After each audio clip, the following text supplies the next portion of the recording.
तो नीम को एक मैजिक हर्ब भी कहा जाता है, मैजिकल हर्ब है, क्योंकि इसके गुणधर्म इतने अच्छे हैं कि जैसे कि बाकी एनवायरनमेंट के लिए भी नीम अच्छा है। हमारी जो आसपास की हवा है वो प्रदूषित अगर हो जाती है तो नीम का जो है वो ऑक्सीजन लेवल जो है वो बढ़ जाती है जहाँ पे नीम के पौधे ज्यादा होते हैं। नीम आयुर्वेद में 4000 साल से पहले से भी यूज होता आ रहा है। और नीम का आयुर्वेद का एक सिनोनिम है, मतलब एक नाम रखा गया है संस्कृत में उसका, उसको अरिष्ट कहा जाता है। अरिष्ट, रिष्ट मतलब रिलीवर ऑफ सिकनेस, मतलब ये सब बीमारियां दूर करता है, इसलिए उसको अरिष्ट कहा जाता है। और उसका दूसरा मीनिंग होता है शुभ, जो अशुभ को ना लेके आए उसको शुभ कहा जाता है। इसलिए नीम का पौधा बहुत मतलब स्पिरिचुअल भी और मेडिसिनल भी इम्पोर्टेंट है।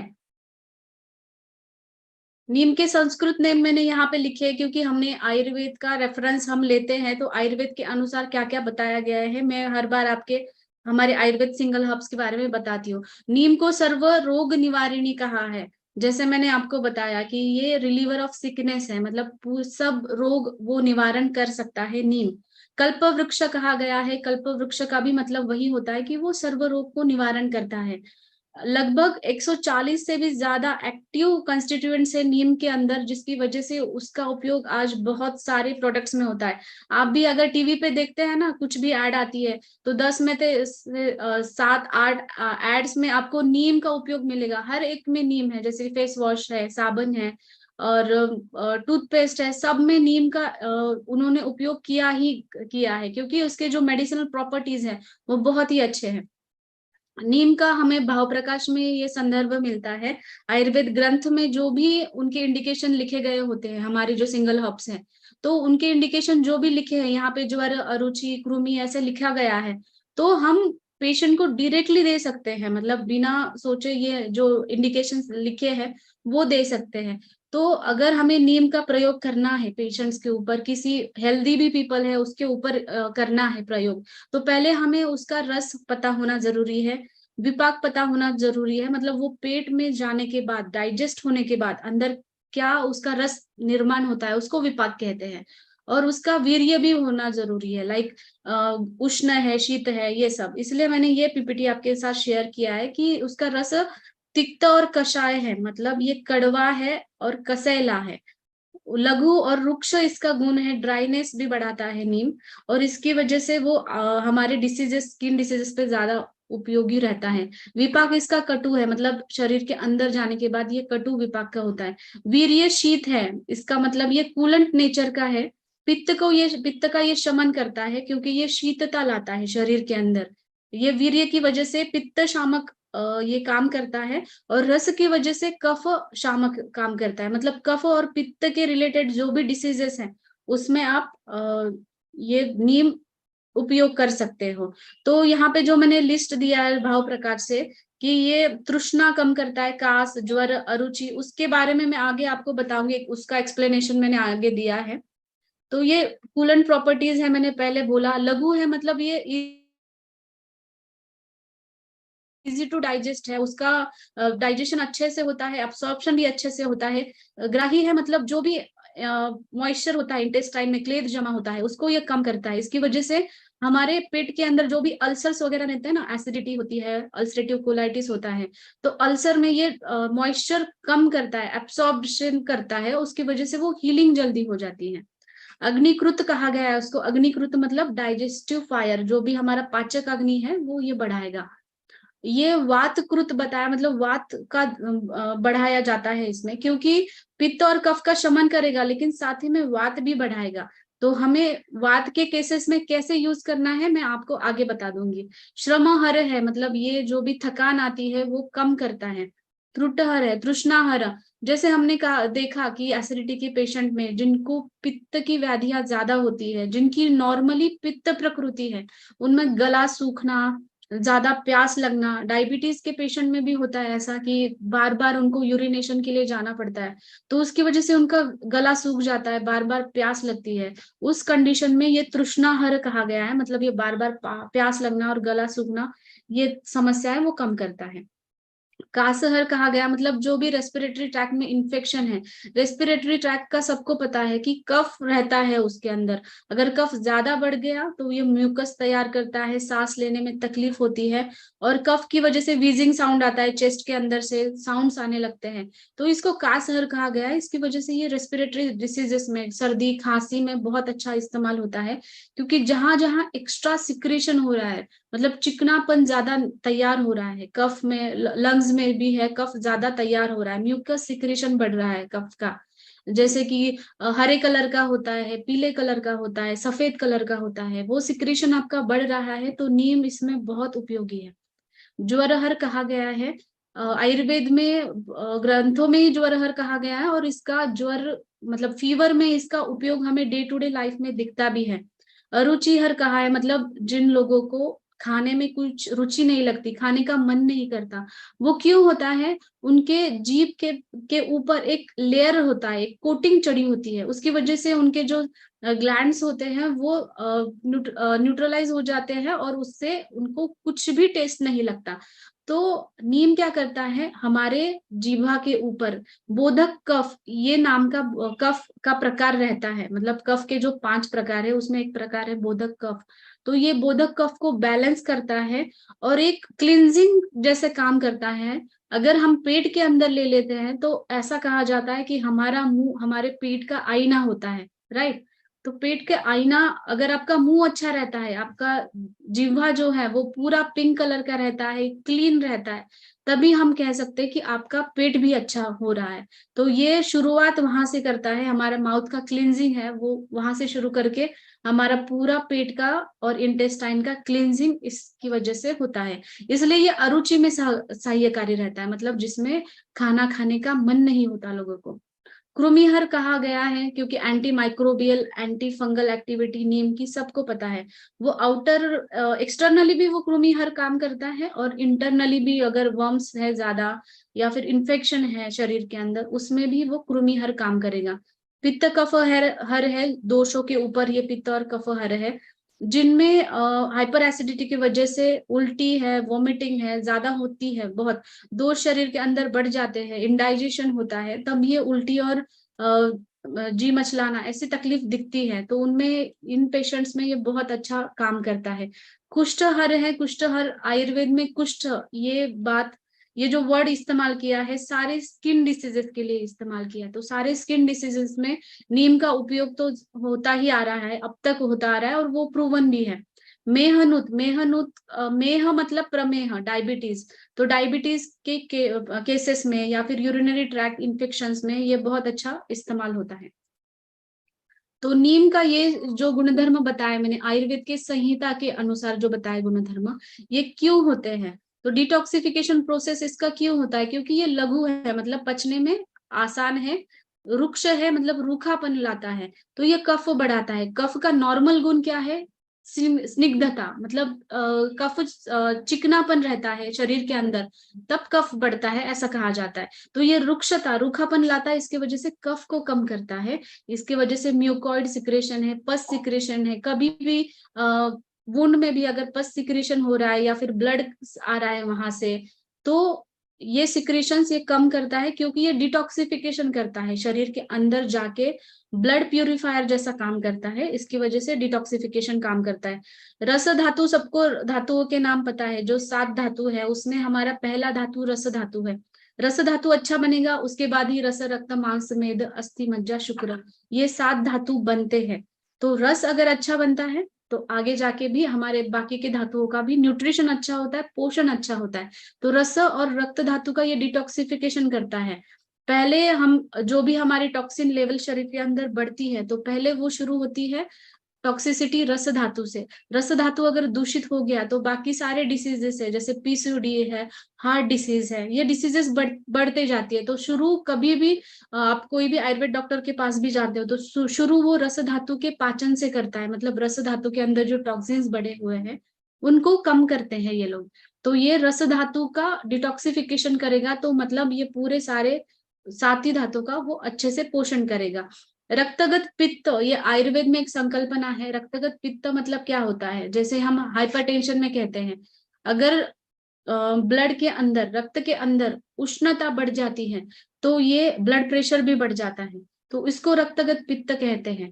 राइट, इसका मतलब है शरीर में एसिडिक गुण बढ़ना, मतलब उष्णता बढ़ना, एसिडिटी बढ़ना शरीर के अंदर। ऑलरेडी हमारा शरीर एसिडिक 80% एसिडिक है और 20% अल्कलाइन है, तो उसमें भी अगर हम खाने पीने में कुछ ऐसी चीजें ऐड कर लेते हैं, हमारा लाइफस्टाइल ऐसा है कि शरीर की एसिडिक लेवल बहुत ज्यादा बढ़ती है और उसकी वजह से बाकी, जैसे कि हाइपरटेंशन है या फिर बाकी स्किन डिसीजेस हैं, सोराइसिस है, ये सारी चीजें आ जाती हैं। तो ये रक्तगत पित्त के ऊपर बहुत अच्छा काम करता है, इसीलिए मैंने ये रक्तगत पित्त की कंसेप्ट यहाँ पे लिखी है।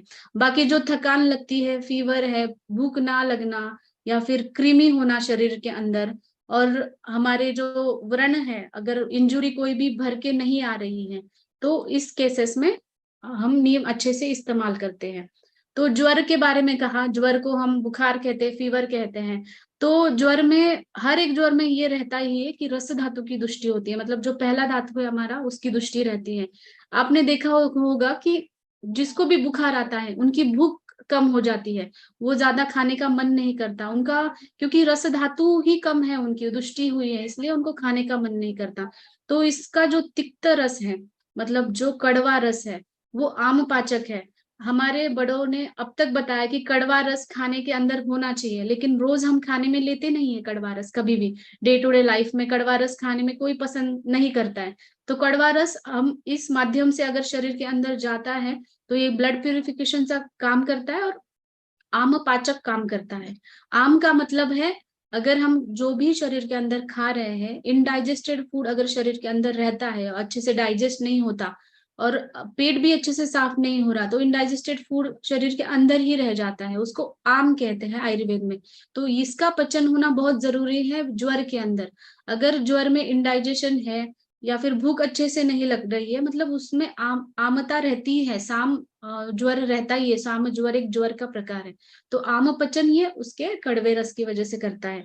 साथ ही में मलेरिया में जो ज्वर है, मलेरिया का फीवर, टाइफाइड का फीवर है, उसमें ये बहुत अच्छा काम करता है।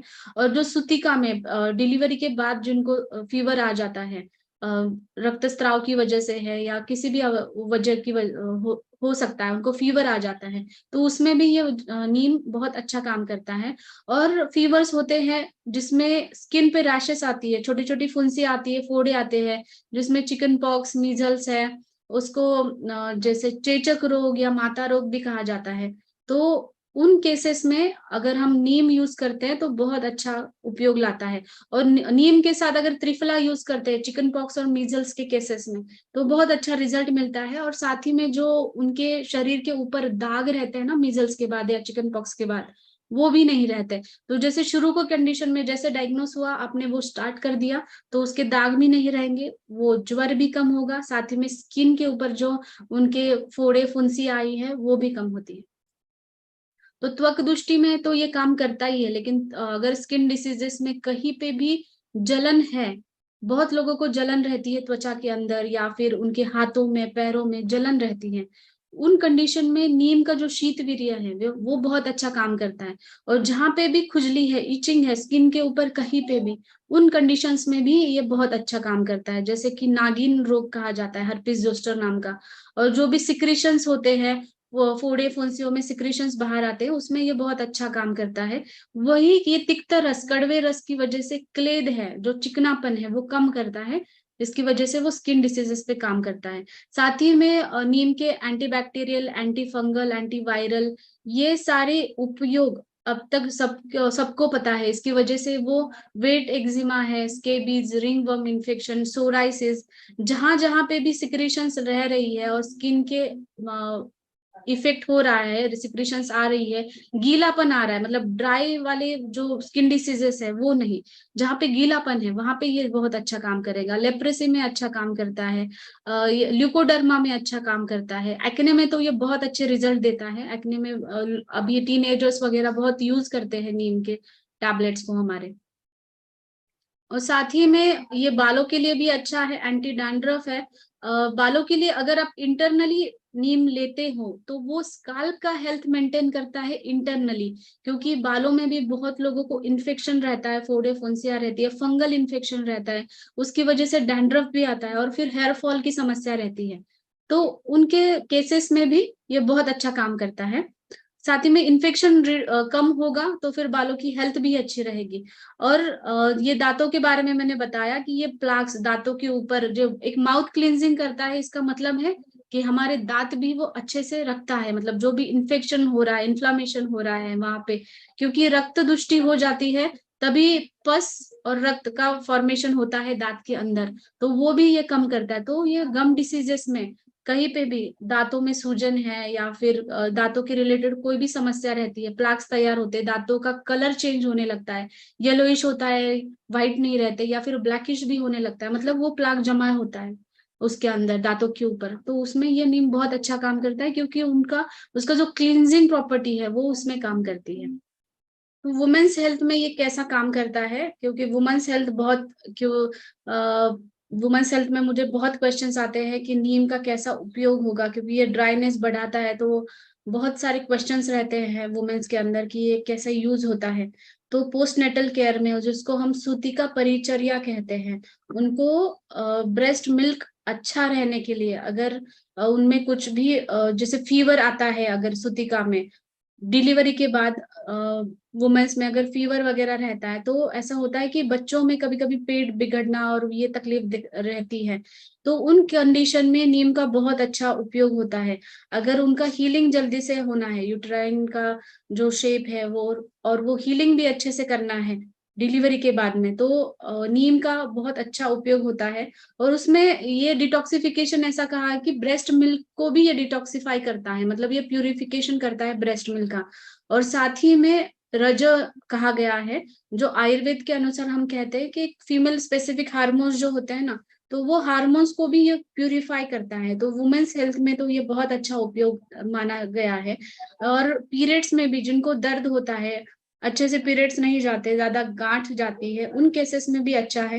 पीरियड्स ना आने की समस्या भी रहती है, उन केसेस में भी अच्छा है। और महिलाओं में इन्फेक्शंस रहता है, यूरिनरी इन्फेक्शन रहता है, वजाइनल इन्फेक्शन रहता है, उसकी वजह से इचिंग रहती है, वाइट डिस्चार्ज रहता है, कैंडिड इन्फेक्शन, फंगल इन्फेक्शन, ये बहुत दिखाई देता है।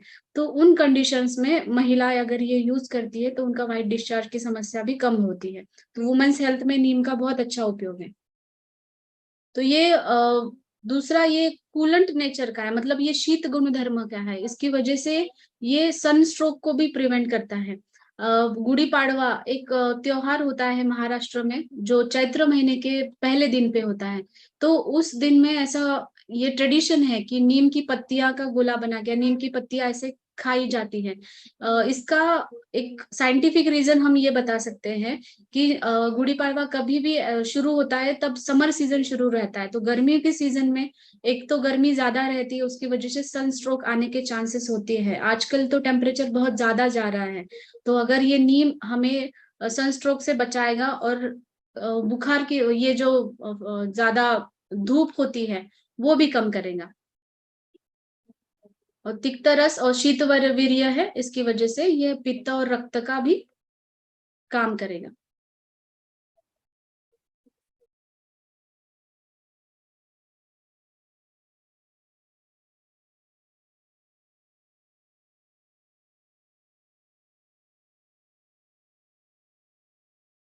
हाँ, तो क्लेद प्रमेह में ये कैसा इस्तेमाल होता है, तो प्रमेह में ये क्लेद कम करता है। प्रमेह का जो सूत्र बताया है, मूत्र से क्लेद वहानाम, ये ऐसा मूत्र का काम होता है, मतलब यूरिन का हमारा ये काम होता है कि डिटॉक्सिफिकेशन करे, जो भी टॉक्सिन्स बढ़ रही है शरीर के अंदर वो मूत्र शरीर के बाहर फेंक देता है। तो ये क्लेद अगर ज्यादा बढ़ता है, आपने देखा है कि डायबिटीज के केसेस में यूरिन का फ्रिक्वेंसी ज्यादा रहता है, मतलब क्लेद है, टॉक्सिन है, उनका बढ़ता रह रहा है। तो ये क्लेद अगर शरीर के अंदर ज्यादा बढ़ रहा है डायबिटीज के केस में, तो ये क्लेद कम कर देता है। क्लेद का मतलब एक चिकना द्रव पदार्थ जो हमारे मेटाबॉलिज्म के बाद शरीर में तैयार होता है, और डायबिटीज के केसेस में ये ज्यादा बनता है, इसलिए उनकी यूरिन फ्रिक्वेंसी ज्यादा होती है, मतलब वो क्लेद ज्यादा यूरिन के थ्रू बाहर जाने लगता है। तो क्लेद कम करने में तिक्त और रुक्ष गुण ये भी अच्छा इस्तेमाल होता है। डायबिटिक न्यूरोपैथी में ये बहुत अच्छा काम करता है।